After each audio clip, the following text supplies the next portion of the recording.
Hello students, I am your teacher Dr. Satwinder Kaur.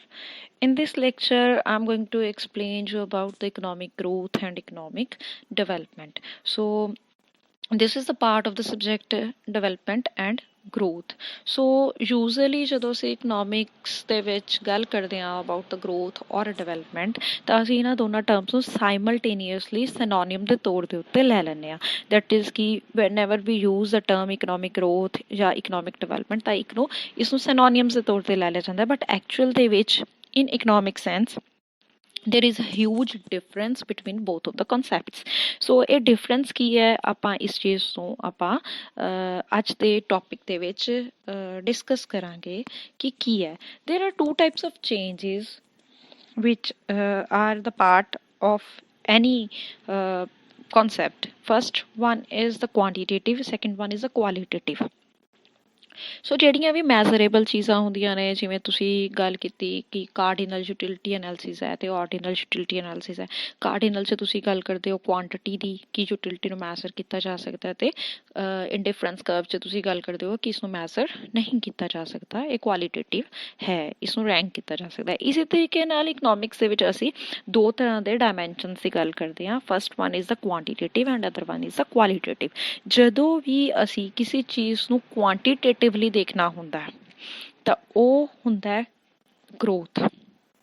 ਜਿਵੇਂ ਤੁਸੀਂ ਦੇਖਦੇ ਹੋ ਇੱਕ ਇਨਫੈਂਟ ਹੈ, ਬੱਚਾ ਹੈ, ਉਹਦਾ ਜਨਮ ਹੋਇਆ ਤੇ ਉਹ ਬੱਚਾ ਜਿਹੜਾ ਹੈ ਇੱਕਦਮ ਉਸਦੀ ਗਰੋਥ ਹੁੰਦੀ ਹੈ. ਪਹਿਲੇ ਉਹ ਛੋਟਾ ਹੁੰਦਾ ਫਿਰ ਉਸਦੀ ਹਾਈਟ ਇਨਕਰੀਜ਼ ਹੋਣ ਲੱਗ ਜਾਂਦੀ ਹੈ, ਹੇਅਰਸ ਇਨਕਰੀਜ਼ ਹੋਣ ਲੱਗ ਜਾਂਦੇ ਆ, ਨੇਲਸ ਇਨਕਰੀਜ਼ ਹੋਣ ਲੱਗ ਜਾਂਦੇ ਆ. ਇਸੇ ਤਰੀਕੇ ਦੇ ਨਾਲ ਉਸੇ ਸਾਰੀ ਬਾਡੀ ਜਿਹੜੀ ਹੈ, ਸਾਰੇ ਬਾਡੀ ਦੇ ਆਰਗੈਨਿਜ਼ਮ ਜਿਹੜਾ ਹੈ ਉਹ ਸਾਰੇ ਆਰਗਨਸ ਡਿਵੈਲਪ ਕਰਦੇ ਆ. ਇਸੇ ਤਰੀਕੇ ਦੇ ਨਾਲ ਜਿਹੜੀ ਹਾਈਟ ਹੈ ਉਸਦੀ ਕਦੀ ਡਿਵੈਲਪਮੈਂਟ ਨਹੀਂ ਹੁੰਦੀ. ਹਾਈਟ ਹਮੇਸ਼ਾ ਗਰੋ ਕਰਦੀ ਹੈ. ਅਸੀਂ ਦੇਖਦੇ ਹਾਂ ਕਿ ਕਿੰਨੇ ਇੰਚ ਹਾਈਟ ਇਨਕਰੀਜ਼ ਹੋਈ, ਕਿੰਨੇ ਫੁੱਟ ਹਾਈਟ ਇਨਕਰੀਜ਼ ਹੋਈ. ਸੋ ਇਹ ਚੀਜ਼ਾਂ ਜਿਹੜੀਆਂ ਨੇ ਗਰੋਥ ਪਰਸਪੈਕਟਿਵ ਨੇ. ਅਸੀਂ ਜਿਹੜੀਆਂ ਵੀ ਚੀਜ਼ਾਂ ਨੂੰ ਅਸੀਂ ਮੈਜ਼ਰ ਕਰ ਸਕਦੇ ਹਾਂ ਉਹਨਾਂ ਨੂੰ ਆਪਾਂ ਗਰੋਥ 'ਚ ਲੈਂਦੇ ਹਾਂ. ਸੋ ਇਕਨੋਮਿਕ ਗਰੋਥ ਦੇ ਵਿੱਚ ਹਰ ਉਹ ਕਨਸੈਪਟ ਨੂੰ ਲੈ ਲਿਆ ਜਾਂਦਾ ਜਿਸ ਨੂੰ ਅਸੀਂ ਮੈਜ਼ਰ ਕਰ ਸਕਦੇ ਹਾਂ. ਜਿਵੇਂ ਹੁਣ ਤੱਕ ਤੁਸੀਂ ਗੱਲ ਕੀਤੀ ਹੈ ਨੈਸ਼ਨਲ ਇਨਕਮ ਅਕਾਊਂਟ ਦੀ ਜਾਂ ਪਰ ਕੈਪੀਟਾ ਇਨਕਮ ਦੀ. ਆਪਾਂ ਜਦੋਂ ਗੱਲ ਕਰਦੇ ਹਾਂ ਆਪਾਂ ਨੂੰ ਪਤਾ ਇਹ ਮੈਜ਼ਰੇਬਲ ਹੈ, ਇਹਨਾਂ ਨੂੰ ਆਪਾਂ ਪੈਸੇ ਵਿੱਚ ਮੈਜ਼ਰ ਕਰ ਰਹੇ ਹਾਂ. National income can be measure in money, investment can be measure, consumption can be measure, saving can be measured, aggregate demand is measurable, aggregate supply is measurable. ਇਹ ਸਾਰੇ ਕਨਸੈਪਟਸ ਜਿਹੜੇ ਨੇ ਮੈਜ਼ਰੇਬਲ ਨੇ. ਸੋ ਇਹ ਪਾਰਟ ਨੇ ਇਕਨੋਮਿਕ ਗਰੋਥ ਦਾ.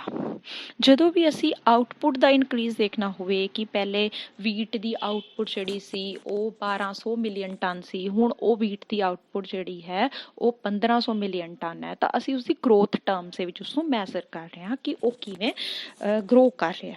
ਸੋ ਪਹਿਲਾ concept ਜਿਹੜਾ ਹੈ ਇਹ ਗਰੋਥ ਦਾ ਮਤਲਬ ਹੈ ਕਿ economic growth means the quantitative changes. We can smell it accordingly the national income or per capita income. Basically ਜਿਹੜਾ ਹੈ ਇਹ ਦੋ ਮੈਂ ਐਗਜ਼ਾਮਪਲਸ ਦਿੱਤੀਆਂ ਨੇ ਕਿ ਇਹਨੂੰ ਗਰੋਥ ਨੂੰ ਆਪਾਂ ਇਸ ਤਰੀਕੇ ਨਾਲ ਮੈਜ਼ਰ ਕਰ ਲੈਂਦੇ ਹਾਂ. ਜਿਹੜੀ ਇਕਨੋਮਿਕ ਡਿਵੈਲਪਮੈਂਟ ਹੈ on the other hand, economic development ਦੇ ਵਿੱਚ ਸਿਰਫ ਗਰੋਥ ਨਹੀਂ ਹੁੰਦੀ. That means economic development is a combination of both qualitative and quantitative changes, positive changes, not negative changes. Development ਦਾ ਮਤਲਬ ਹੈ positively improve ਕਰਨਾ. ਜਿਵੇਂ ਕਿ ਆਪਾਂ ਪਿਛਲੀ ਐਗਜ਼ਾਮਪਲ ਨੂੰ ਹੀ ਕੰਟੀਨਿਊ ਕਰਦੇ ਹਾਂ ਕਿ ਇੱਕ ਬੱਚਾ ਜੰਮਿਆ, ਉਸਦੀ ਗਰੋਥ ਹੁੰਦੀ ਹੈ, ਇੱਕ ਏਜ ਤੱਕ ਉਸਦੀ ਹਾਈਟ ਵੱਧਦੀ ਹੈ, ਇੱਕ ਏਜ ਤੱਕ ਉਹਦੀਆਂ ਬਾਹਾਂ ਵਧਣਗੀਆਂ, ਸਾਰੀ ਬਾਡੀ ਦੀ ਗਰੋਥ ਇੱਕ ਏਜ ਤੱਕ ਹੁੰਦੀ ਹੈ ਤੇ ਫਿਰ ਉਹ ਪੂਰੀ ਲਾਈਫ ਦੇ ਵਿੱਚ ਗਰੋ ਨਹੀਂ ਕਰਦਾ, ਉਹ ਪੂਰੀ ਲਾਈਫ 'ਚ ਡਿਵੈਲਪ ਕਰਦਾ. ਪਰਸਨੈਲਿਟੀ ਦੀ ਹਮੇਸ਼ਾ ਡਿਵੈਲਪਮੈਂਟ ਹੁੰਦੀ ਹੈ time after time. That means ਕਿ ਫੋਰ ਐਗਜ਼ਾਮਪਲ ਮੈਂ ਪੜ੍ਹ ਲਈ, ਮੈਂ PhD ਕਰ ਲਈ, ਮੈਂ PhD ਕੀਤੀ, ਮੇਰੀਆਂ ਕਿੰਨੀਆਂ ਕਲਾਸਿਸ ਕੀਤੀਆਂ, ਮੰਨ ਲਓ ਮੈਂ 18 ਕਲਾਸਿਸ ਕੀਤੀਆਂ, 19 ਕਲਾਸਿਸ ਕੀਤੀਆਂ, ਇਹ ਮੇਰੀ ਗਰੋਥ ਆ. ਇਸ ਤੋਂ ਬਾਅਦ ਜਿਹੜਾ ਡਿਗਰੀਜ਼ ਲੈਣ ਤੋਂ ਬਾਅਦ ਜਿਵੇਂ ਮੈਂ ਆਪਣੇ ਪ੍ਰਿੰਸੀਪਲ ਦੇ ਐਗਜ਼ਾਮਪਲ ਲਓ, ਪ੍ਰਿੰਸੀਪਲ ਸਰ ਗਰੋ ਨਹੀਂ ਕਰ ਰਹੇ, ਪ੍ਰਿੰਸੀਪਲ ਸਰ ਡਿਵੈਲਪ ਕਰ ਰਹੇ ਨੇ।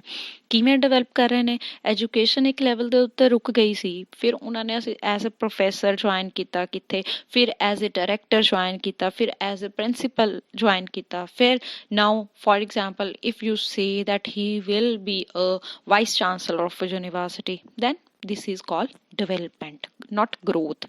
ਸੋ ਜਦੋਂ ਕੁਆਲੀਟੇਟਿਵ ਚੇਂਜਸ ਆਉਣ ਲੱਗ ਜਾਣ ਬੰਦਿਆਂ ਦੇ ਵਿੱਚ ਤਾਂ ਉਸ ਨੂੰ ਆਪਾਂ ਡਿਵੈਲਪਮੈਂਟ ਕਹਿੰਦੇ ਆ। ਤੁਸੀਂ ਜਿਵੇਂ ਕਿ ਆਪਣੇ ਪ੍ਰਾਈਮ ਮਿਨਿਸਟਰ ਦੀ ਗੱਲ ਲਓ ਕਿ ਇੱਕ ਟਾਈਮ ਦੇ ਉੱਤੇ ਉਸਨੇ ਉਹ ਚਾਹ ਬਣਾਉਂਦਾ ਸੀ, ਉਹਦੇ 'ਚ ਇੱਕ ਡਿਵੈਲਪਮੈਂਟ ਹੋਈ ਹੈ, ਨੋਟ ਗਰੋਥ ਨਹੀਂ ਹੋਈ।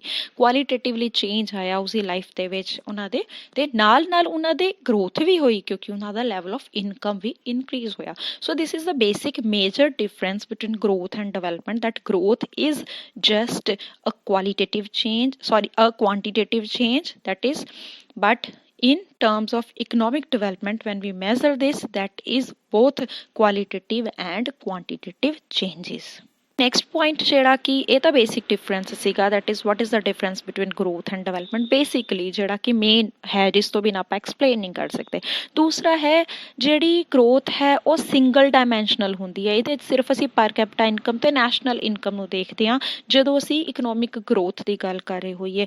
ਪਰ ਜਦੋਂ ਅਸੀਂ ਗੱਲ ਕਰ ਰਹੇ ਹੋਈਏ ਇਕਨੋਮਿਕ ਡਿਵੈਲਪਮੈਂਟ ਦੀ ਤਾਂ ਇਹਦੇ ਵਿੱਚ ਮਲਟੀ ਚੇਂਜਿਸ, ਮਲਟੀ ਡਾਇਮੈਂਸ਼ਨਸ ਦੇਖਦੇ ਹਾਂ। ਕਿਵੇਂ ਦੇ? ਐਜੂਕੇਸ਼ਨ ਸਿਸਟਮ ਕਿਵੇਂ ਚੱਲ ਰਿਹਾ, ਹੈਲਥ ਸਿਸਟਮ ਕਿਵੇਂ ਚੱਲ ਰਿਹਾ, ਲੋਕਾਂ ਦਾ ਲਾਈਫ ਸਟਾਈਲ ਕੀ ਹੈ, ਸਟੈਂਡਰਡ ਆਫ ਲਿਵਿੰਗ ਕੀ ਹੈ, ਐਗਰੀਕਲਚਰ ਤੇ ਕਿੰਨੇ ਲੋਕ ਡਿਪੈਂਡੈਂਟ ਨੇ, ਇੰਡਸਟਰੀ ਦੇ ਉੱਤੇ ਕਿੰਨੇ ਡਿਪੈਂਡੈਂਟ ਨੇ, ਸਰਵਿਸ ਸੈਕਟਰ ਕਿਵੇਂ ਕੰਮ ਕਰ ਰਿਹਾ, how what is the way of living of the people, what kind of things are used by the people, ਉਹਨਾਂ ਦਾ ਲਿਵਿੰਗ ਸਟਾਈਲ ਕੀ ਹੈ, ਸਫਾਈ ਪਸੰਦ ਹੈਗੇ ਨੇ ਨਹੀਂ ਨੇ, ਕਿਹੜੀ ਕਿਹੜੀ ਜਗ੍ਹਾ ਦੇ ਉੱਤੇ ਵਿਜ਼ਿਟ ਕਰਦੇ ਨੇ, ਉਹਨਾਂ ਦਾ ਬੋਲਣ ਦਾ ਤਰੀਕਾ ਕਿਵੇਂ ਹੈ। ਹਰ ਚੀਜ਼ ਜਿਹੜੀ ਹੈ ਉਹ ਇਕਨੋਮਿਕ ਡਿਵੈਲਪਮੈਂਟ ਦਾ ਪਾਰਟ ਹੈ। ਉਹਨਾਂ ਦੀ ਡੀਲਿੰਗ ਕਿਵੇਂ ਹੈ ਲੋਕਾਂ ਦੀ, ਉਹਨਾਂ ਦੇ ਖਾਣ ਦਾ ਸਟਾਈਲ ਕੀ ਹੈ, ਮੋਰਲ ਐਥਿਕਸ ਕੀ ਨੇ, ਉਹਨਾਂ ਦੀ ਇੱਕ ਇੱਕ ਚੀਜ਼ ਜਿਹੜੀ ਹੈ ਡਿਵੈਲਪਮੈਂਟ ਦੇ ਵਿੱਚ ਕਾਊਂਟ ਕੀਤੀ ਜਾਂਦੀ ਹੈ।